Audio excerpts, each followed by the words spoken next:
Apolonija, Margo Ponio brendo įkūrėja, žirgyno savininkė, kaimo entuziastė, jauna mama ir verslininkė.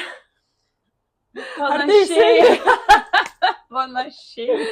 Tikriausiai, kad net ne žirgyno, gal daugiau ūkelio. Žirgai, aišku, vienas iš pagrindinių yra, bet labai daug yra šitų. Tai toksai ūkelis gal, jisai draugiškas, arba žirgynas, kuris žirginėlis vadinamas, toks draugiškas šeimai. Bet Margas Ponis man net neįkūrėjo, tokia man jisai kaip dar vienas šalia vaikas. Aš irgi vadinu Leverandą savo baby. Nu, baby's. Margas Ponis yra visiškai mano babys. Ir laiko tiek pat reikalauja, kaip vaikas daugiau kartais. Ir dėmesio. Nu, tai, o kaip šitas Josefinas, kaip mes jį dabar jau vadinsime, koks jau? Žirgynatis Gaidelis. Nu, kaip Gaidelis? Gerai, kaip sakėm vadinasi? Josefinas. Taip, Josefinas. Čia yra mūsų profesionalus modelis.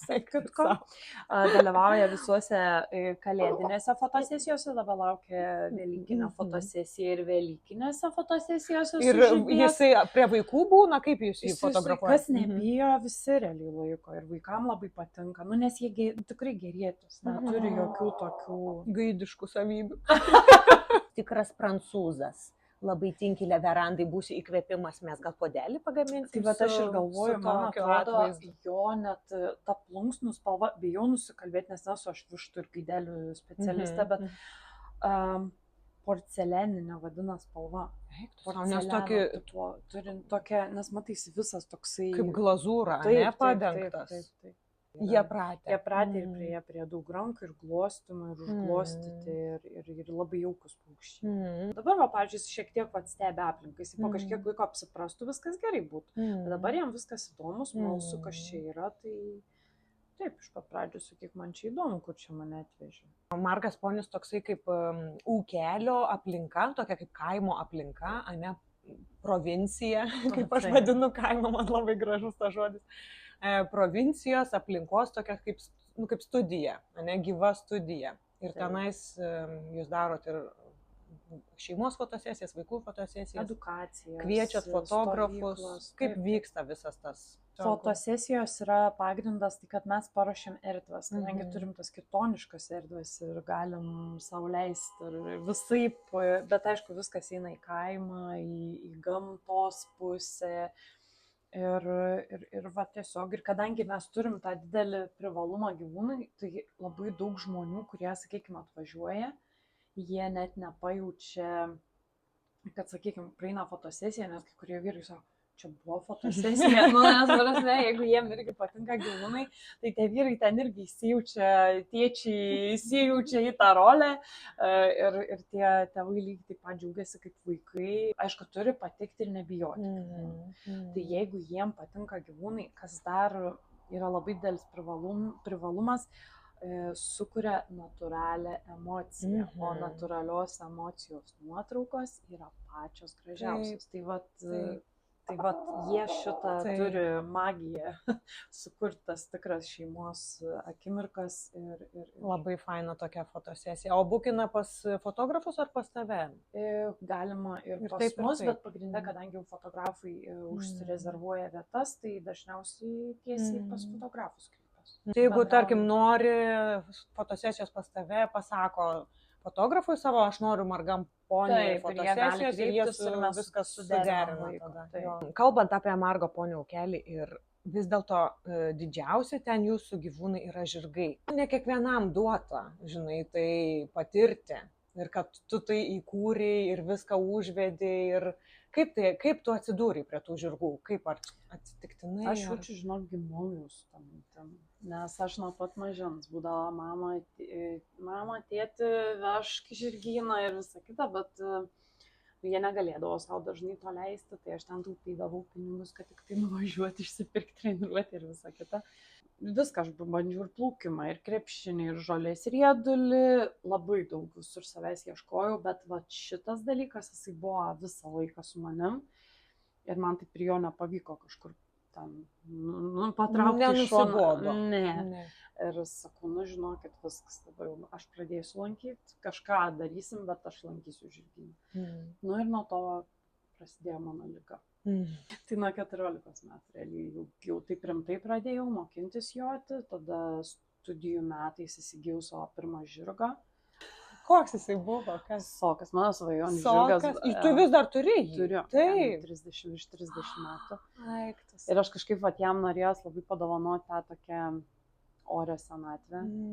Tai jis iki dabar yra su manimi. Juokdavosi grupiokai ir sakydavo, kam tau mašinos reikia, sako, taigi čia biologinis, pavalgy žalies ir atjauki paskaitas.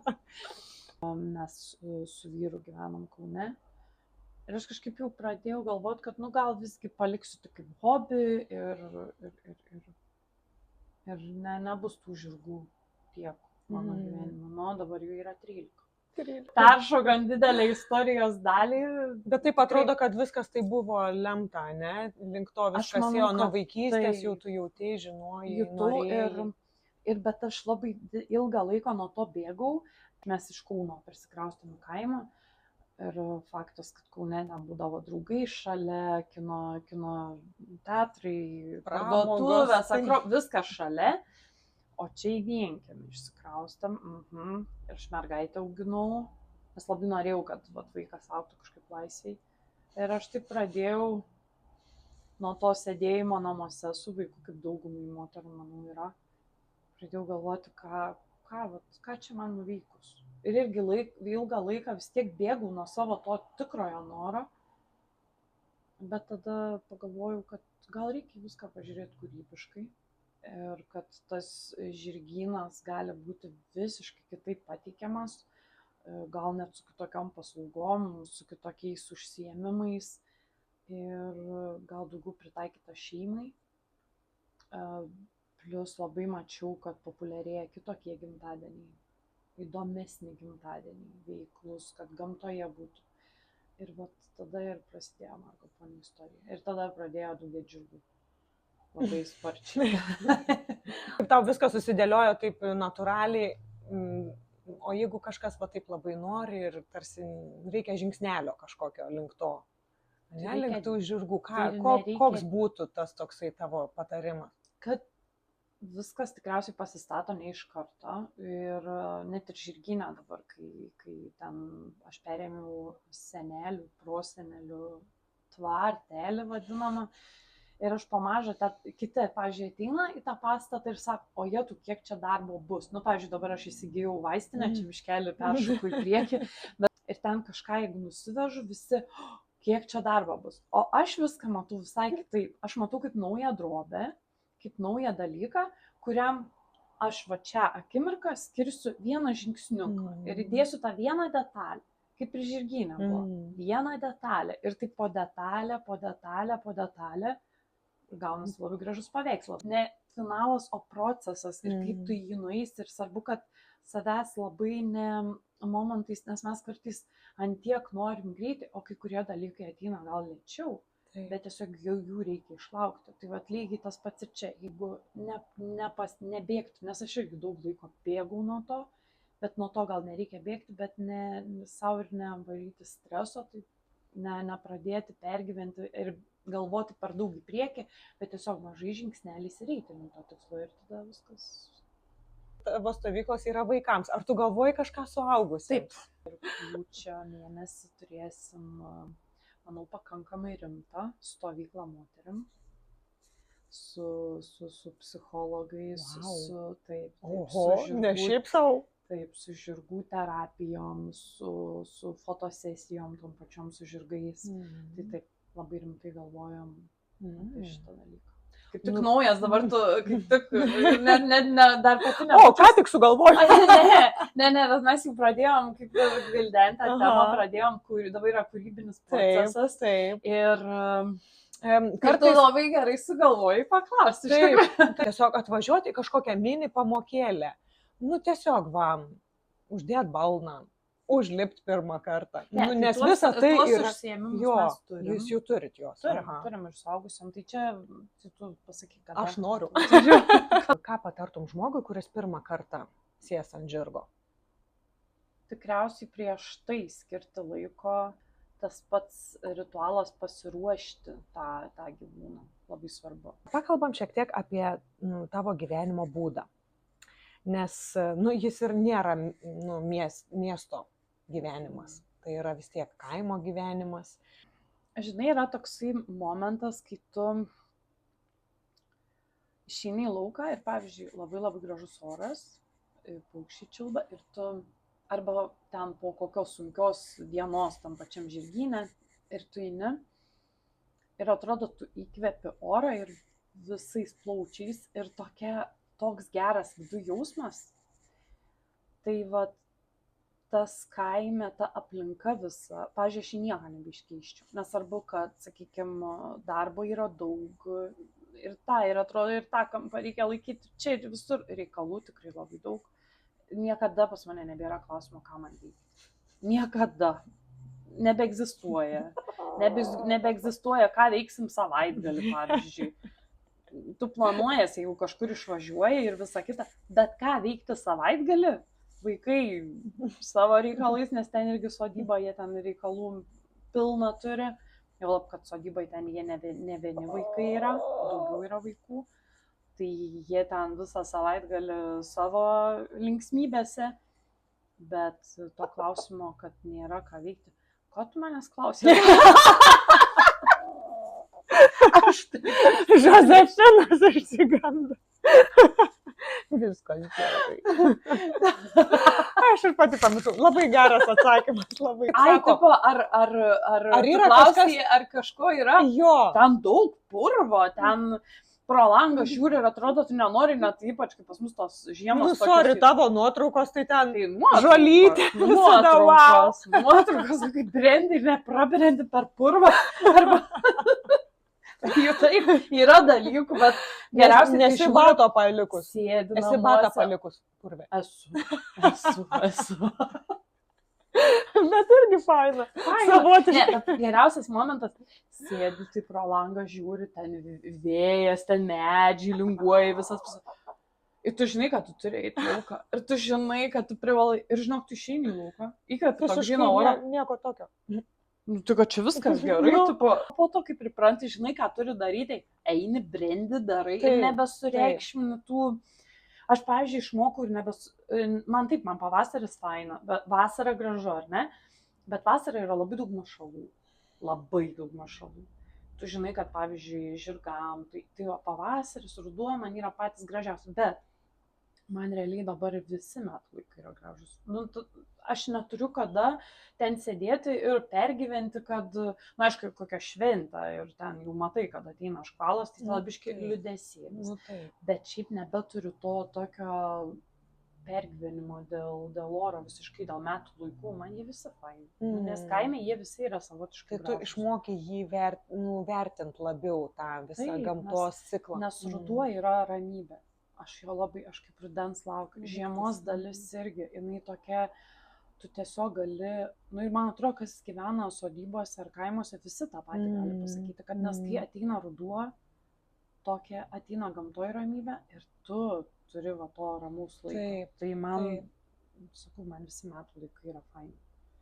Kaip išmokti gyventi lėčiau ir mėgautis paprastais dalykais? Ir tu man dabar pasakoji, kad visą laiką busy, kalendorius pilnas, ten veiklų daug. Tai iš tikrųjų tas nėra to lėtesnio ritmo, ar ne? Atrodo visą dieną bėgi, atrodo pavargsti, ar ne? Bet kai tu eini po tą akimirką, kai pajauti ir įkvepi to gryno oro, yra ta akimirka, kai tu sustoji, apsižvalgai ir pasižiūri, kad va čia yra tau gera. Tai va čia yra, aš nežinau, šiais laikais, kiek tu turi... Mieste turbūt tu nelabai to, tu turi to labai ieškot, aišku.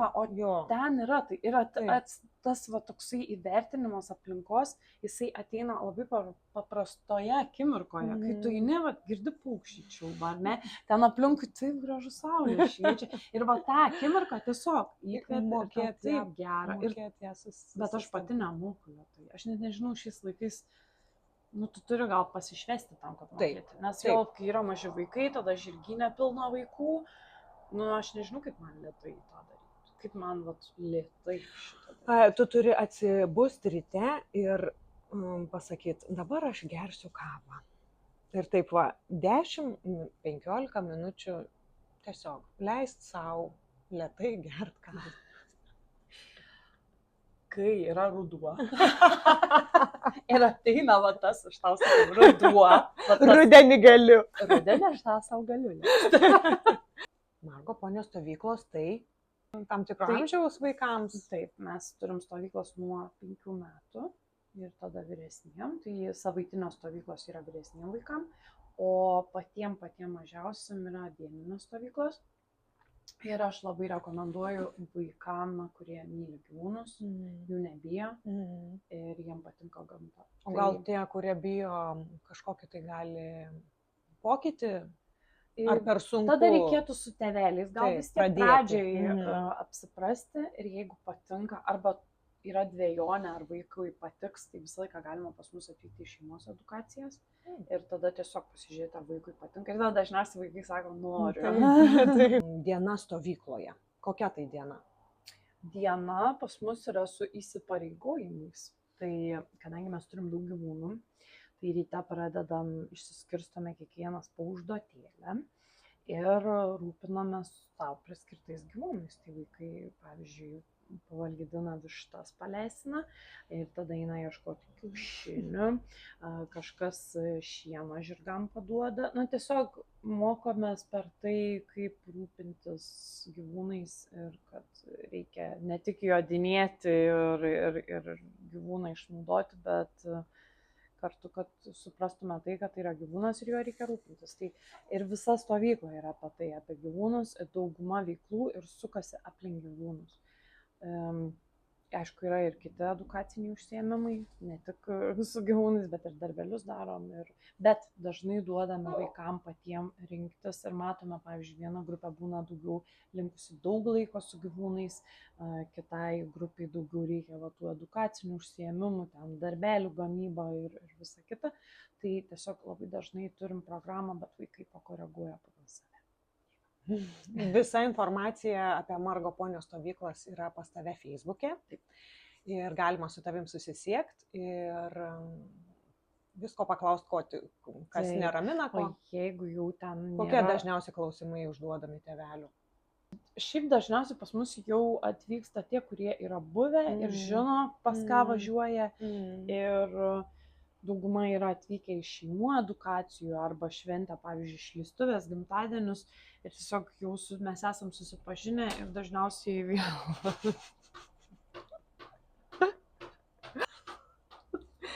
ką, susidaužėm? Ačiū labai, kad atėjai į Leverandos podcastą. Kviečiam visus į Margą Ponį. Ir į Leverandą.